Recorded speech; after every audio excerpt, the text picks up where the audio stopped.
सभी को नमस्कार। आज की +1 पॉलिटिकल साइंस की क्लास में आप सभी का स्वागत है। जैसा कि आप जानते हैं, हम लेसन राष्ट्रवाद पे चल रहे थे।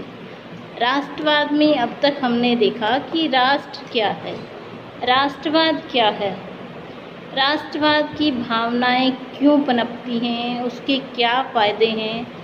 आज जो हम देखेंगे, राष्ट्र और राष्ट्रवाद में क्या अंतर है, राष्ट्र और राज्य में क्या अंतर है।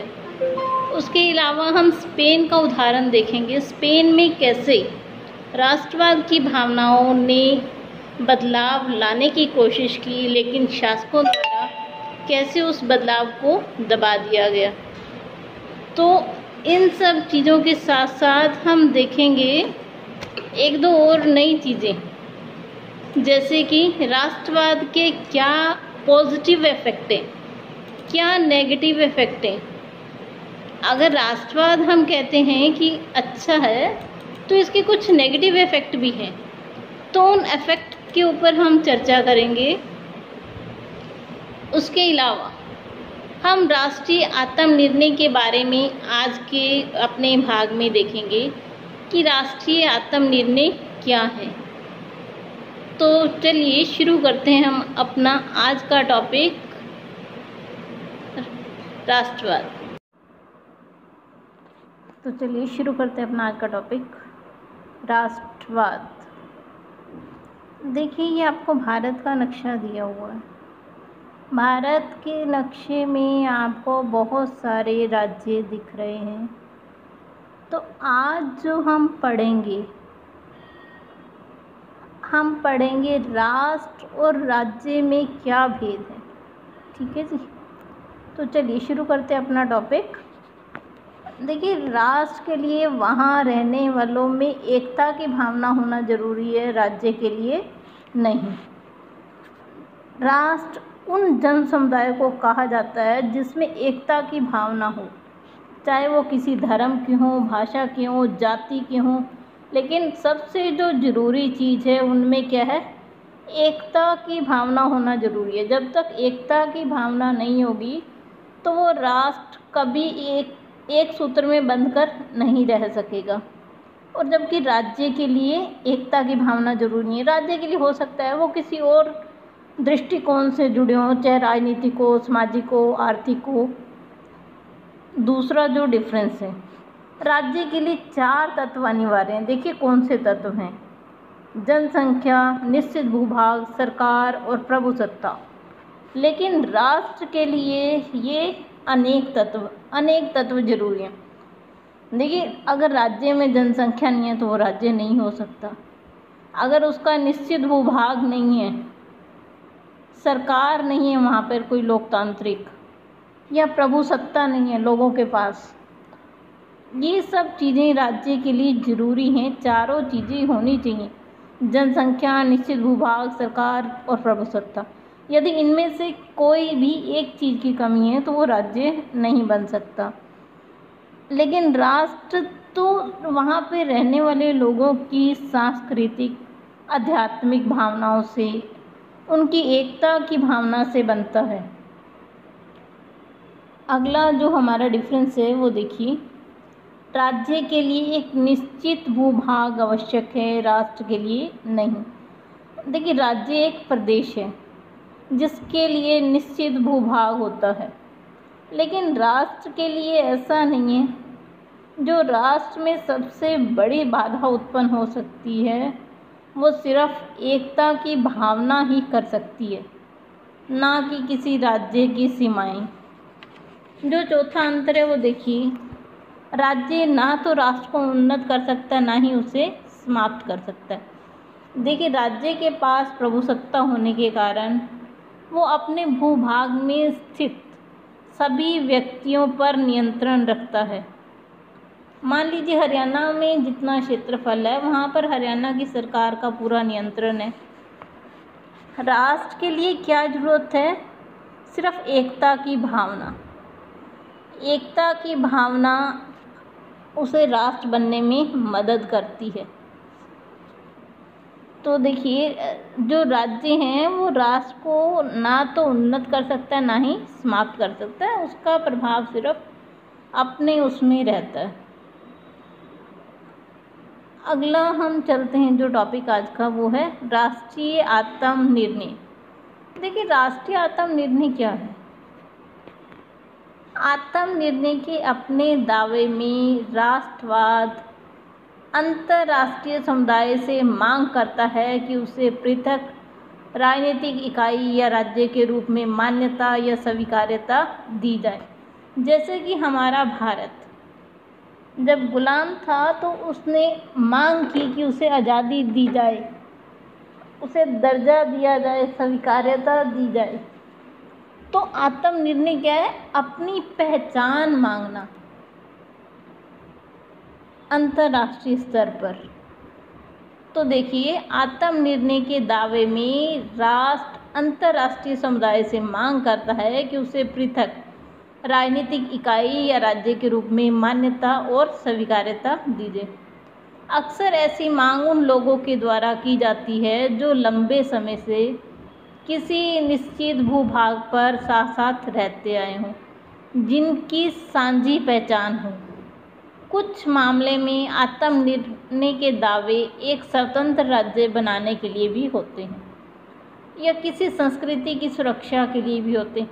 जैसे कि अब हम स्पेन का उदाहरण देखेंगे। देखिए स्पेन में एक बस्क नामक स्थान है, एक पहाड़ी इलाका है, बहुत ही समृद्ध क्षेत्र है स्पेन का ये बस्क। आइए उसके बारे में जानते हैं कि बस्क में आत्मनिर्णय की मांग जो उठी, क्या वो पूरी हुई या दबा दी गई, देखते हैं। देखिए बस्क क्या है। राष्ट्रीय आत्मनिर्णय की मांग दुनिया के विभिन्न भागों में उठ रही है। अब हम बस्क का उदाहरण देख रहे हैं। बस्क स्पेन का एक पहाड़ी क्षेत्र है। इस क्षेत्र में स्पेनी सरकार ने स्पेन राज्य संघ के अंतर्गत उसे स्वायत्त क्षेत्र का दर्जा दे रखा है। जैसे कि भारत में जम्मू कश्मीर को जब तक धारा 370 लागू थी, दर्जा दिया गया था स्वायत्तता का, कि जम्मू कश्मीर का अपना संविधान था, उसका अपना झंडा था, वहाँ की नागरिकता दोहरी नागरिकता थी, एक तो उन्हें जम्मू कश्मीर की थी और एक भारत की। सेम वैसे ही बस्क को कुछ स्वायत्त क्षेत्र का दर्जा दे रखा था स्पेन ने, लेकिन जो वहाँ के लोग थे वो असंतुष्ट थे इससे। वो चाहते थे कि बस्क जो है वो एक अलग देश बने, स्वतंत्र देश बने। तो इसलिए उन्होंने संवैधानिक और हिंसक तरीकों का इस्तेमाल किया सरकार पर अपनी मांग का जोर डालने के लिए। तो आइए अब देखते हैं सरकार की क्या प्रतिक्रिया थी। सबसे पहले देख लेते हैं राष्ट्रवादियों का क्या तर्क था। उनका तर्क था कि उनकी जो संस्कृति है वो स्पेन की संस्कृति से बहुत ही अलग है। उनकी जो भाषा है वो स्पेनी भाषा से बिल्कुल नहीं मिलती। बस्क के 1/3 लोग ही उस भाषा को समझ पाते हैं। क्योंकि ये भौगोलिक तौर पर अलग है तो इसलिए इन्होंने अपने लिए स्वायत्तता की मांग की। तो अब देखिए सरकार ने क्या किया। जो स्पेनी शासक थे उन्होंने क्या किया, ये आंदोलन जो था 19वीं सदी में चला था, तो उन्होंने इसे दबाने की ख़त्म करने की कोशिश की। उन्होंने तरह तरह के अत्याचार किए, दमन किए, ताकि वो लोग अपना विद्रोह वापस ले लें। उन्हें भय दिखाया। लेकिन विरोधियों का कहना था कि वो अपनी मांग पूरी करवाकर ही छोड़ेंगे। लेकिन आज इस मुद्दे का समाधान हो चुका है। अब आपसे प्रश्न है,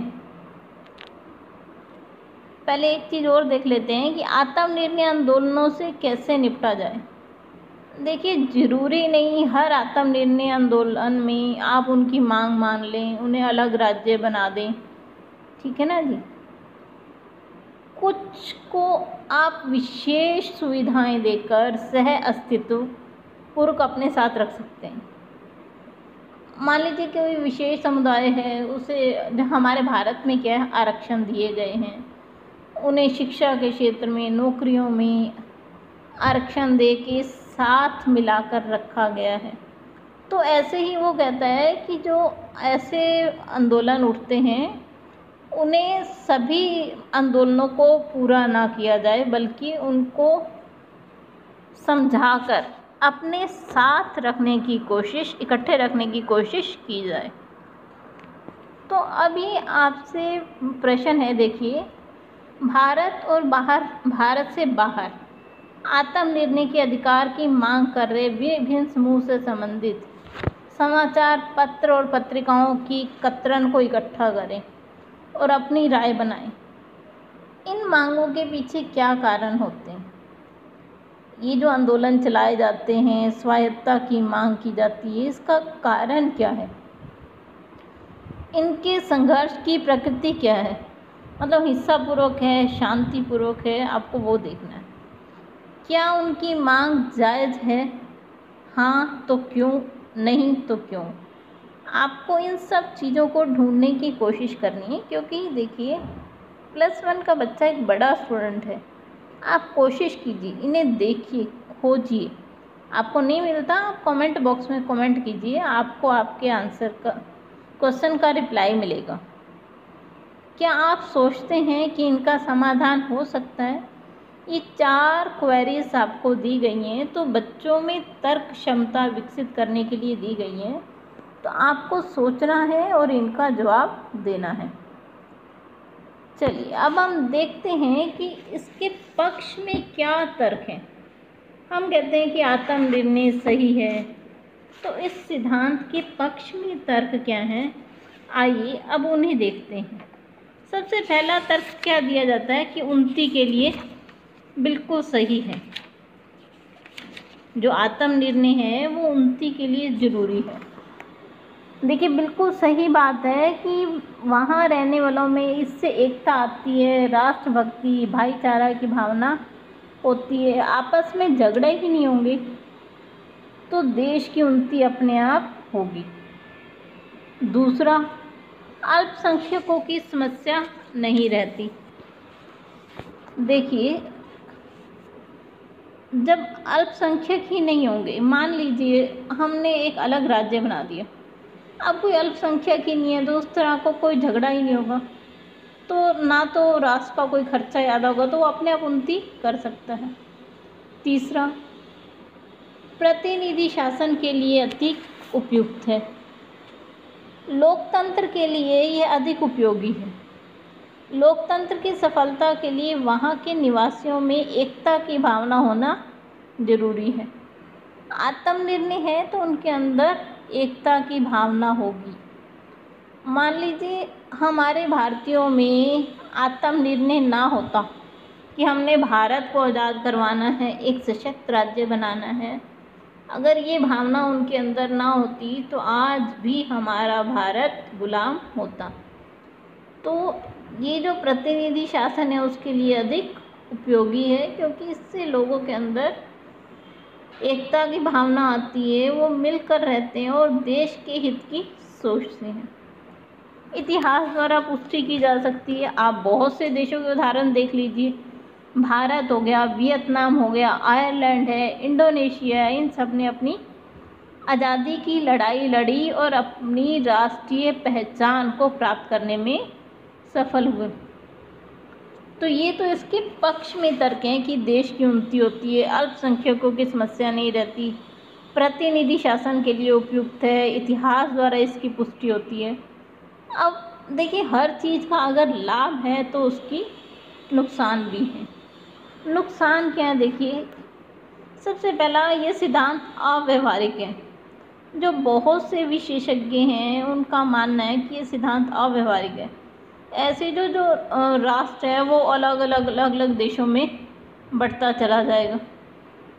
ठीक है जी। पहली समस्या ये हो गई कि अगर सभी इस तरह से मांग करने लग गए तो राष्ट्र कई टुकड़ों में बंट जाएगा। दूसरी, राष्ट्रों के निश्चित क्षेत्र की समस्या है। अब बहुत से लोग हैं जो अपना अधिकार दिखाएंगे, किस किस को वो चीज़ दी जाए। ठीक है जी, तो इस चीज़ पे भी समस्या आएगी। तीसरी, प्रगति में बाधा बन जाती है। इस तरह की मांगे जो हैं वो देश की प्रगति में बाधक हो जाती हैं। अगर मान लीजिए देश में रहने वाली 30% जनता अलग देश की मांग कर रही है अपने आप के लिए, तो वो उसी आंदोलनों में लगी हुई है, तो देश की प्रगति में तो वो बाधा ही बन जाएगी ना जी। वो नुकसान करेगी, हिस्सा करेगी, देश के उद्योग धंधों को नुकसान पहुंचाएगी, तो वो प्रगति में बाधा आ जाएगी। तानाशाही का भय, हमने बहुत से एग्जाम्पल देखे थे जब हमने 9th में पढ़ा लेसन समकालीन विश्व में लोकतंत्र। उसमें हमने पोलैंड और चिली का बहुत से उदाहरण देखे कि जहाँ तानाशाही आ गई अपना अलग मांग को लेकर। दूसरा, साम्राज्यवाद को बढ़ावा, कि इस तरह की मांग दूसरे लोगों को, दूसरे देशों को गुलाम बनाने में सहायता करेंगी। तो ये इसके विपक्ष में तर्क है। देखिए, कोई भी चीज़ हो उसके कुछ तो लाभ होते हैं और कुछ हानियाँ होती हैं। तो आज जो हमने टॉपिक देखा वो आत्मनिर्णय। आत्मनिर्णय मतलब अपने लिए अलग पहचान मांगना।